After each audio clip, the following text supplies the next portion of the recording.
Okay, get ready for a truly mind-bending revelation straight from Google research. Artificial intelligence models, they aren't just processing text anymore. They are actually naturally mimicking our biological brain patterns. I mean, just think about that for a second. Researchers have observed that when you feed a sentence into a large language model, you can literally use the model's mathematical activations to accurately predict the brain activity of a human hearing that exact same sentence. It is this stunning, direct fit to nature, and it absolutely proves we're crossing a technological threshold we've never faced before. So, welcome to today's Explainer. We're looking at how the whole sci-fi future of mind reading and brain-computer interfaces isn't just approaching, it is already crashing headfirst into our legal reality. Today, we're exploring the profound, totally fascinating, and honestly sometimes terrifying intersection of neuroscience, AI, and our justice system. Here is our roadmap for today. 1. Minds, machines, and AI. 2. The action versus thought dilemma. 3. Hacking the human brain. 4. The Fifth Amendment paradox. And 5. Pioneering new human rights. Let's get right into it. Section 1. Minds, machines, and AI, the looming frontier. As researchers pointed out on Reddit recently, the idea that large language models are just stochastic parrots, basically mindless copycats, is rapidly fading. And why is that? Well, because these models are actually replicating the very same abstractions our own neocortex uses to understand language. They aren't just fancy databases memorizing text anymore. They're starting to parallel our biological processes. Just by training these models to mimic human speech, they have naturally formed structural patterns that mirror human cognition. This fundamentally dissolves the barrier between human logic and machine processing, which entirely shifts how we view the mind itself. Now, to connect these advanced machines to our minds, we use brain-computer interfaces, or BCIs, and these basically fall into 3 distinct categories. First, you have active BCIs. This is when you consciously imagine a movement, like, say, picturing yourself moving your left hand, and a computer translates that exact thought into a command. Next are reactive BCIs, which rely on your brain's automatic response to a stimulus, like flashing letters on a screen to spell a word, and finally, passive BCIs. These run completely in the background. Imagine a headset monitoring a long-haul truck driver's fatigue, or even tracking their emotional states, without any voluntary effort from the user whatsoever. Moving on to Section 2, the action versus thought dilemma, redefining crime. Okay, so a crucial foundation of criminal law is that you absolutely cannot be convicted of a crime for merely thinking criminal thoughts. You need this physical actus reus. Think of a bank robbery, right? You can dream about robbing a bank all day long, map it out perfectly in your head, but until you physically take a step inside or point a weapon, no crime has actually occurred. The law strictly requires a physical manifestation of your will in the tangible world, basically the activation of your muscles to carry out your intent. But this is where things get wild. If you use an active BCI to commit a crime with a robotic arm purely through thought, you haven't actually moved a single muscle. Your physical body didn't move, but a neural signal altered the real world.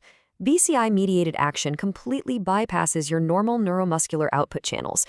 Try to imagine prosecuting an action that was technically just a thought.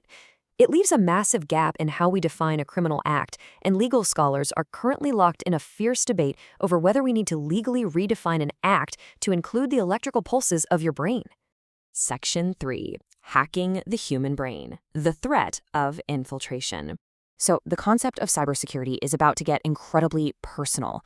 Think about traditional IT security, the famous CIA triad of confidentiality, integrity, and availability. Now I want you to apply that directly to your own mind. If we don't develop robust neurosecurity, malicious hackers could wirelessly hijack your neural devices.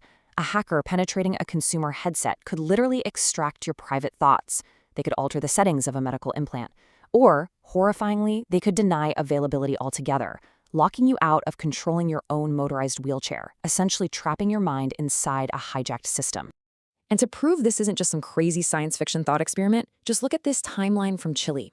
Back in 2023, a user actually successfully sued the US company, Emotive, to delete their brain activity data, which was being collected by a commercial headset.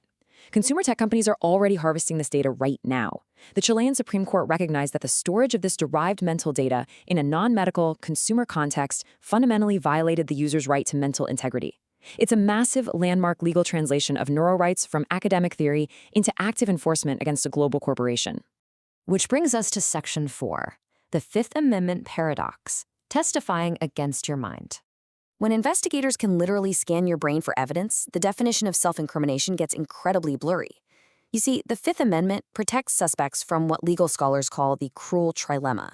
This is the impossible choice of either self-accusation by admitting guilt, contempt of court for staying silent when ordered to speak, or perjury for lying under oath. The constitutional right to remain silent exists specifically to prevent the government from forcing you into this exact trap. But brain scans completely break this legal dichotomy between testimonial and physical evidence. Historically, as established in cases like Schmerber v. California, a blood draw is just physical evidence, so it's allowed. But a verbal confession is testimonial, meaning it's protected. An EEG scan or an fMRI, however, it acts like a hybrid. A brainwave is a physical object that can perfectly reveal testimonial information, like whether you silently recognize a crime scene. It extracts what is essentially a silent confession in the form of physical data. Currently, our legal frameworks simply do not know how to handle this unprecedented intrusion into the mind. Finally, Section 5, Pioneering New Human Rights, the Legislative Frontier. Because technology is wildly outpacing the law, scholars and lawmakers are fighting hard to close the gap.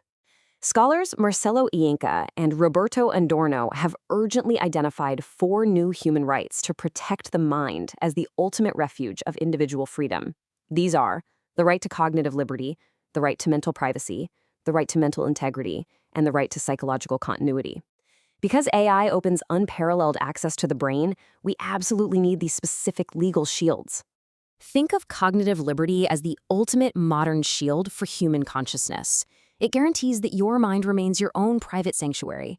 It provides a 21st century update for freedom of thought with a dual protection, the positive right to use neurotools to enhance or alter your mind if you choose, and the absolute negative right to refuse to be monitored or manipulated.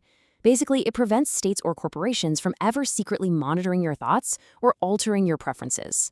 Now, Chile's revolutionary legislation is actually built directly upon 5 specific neurorights formulated by Columbia University. These are the right to personal identity, the right to free will, the right to mental privacy, the right to equal access to mental augmentation, and the right to protection from algorithmic bias. These aren't just abstract ideas anymore. They're active legal boundaries demanding that machine learning algorithms are designed without foundational biases and ensuring technology can never disrupt your fundamental sense of self. Furthermore, experts like Professor Rafael Yuste are proposing a technocratic oath. This shifts the burden of protection from lawmakers playing catch-up directly onto the engineers building the technology. Sort of like a doctor's Hippocratic oath, developers creating these incredible yet risky devices must be ethically bound to build safeguards into the very architecture of the tech. They have to respect the sanctity of the human mind from the very first line of code they write. So, as we continue to blur the lines between human and machine, I want to leave you with this critical question to think about as you navigate our rapidly accelerating world. If your brain's electrical pulses become data points for algorithms, and machines can interpret your most private inner dialogues, who owns your thoughts? Thanks for joining me on this explainer. Keep learning and stay curious.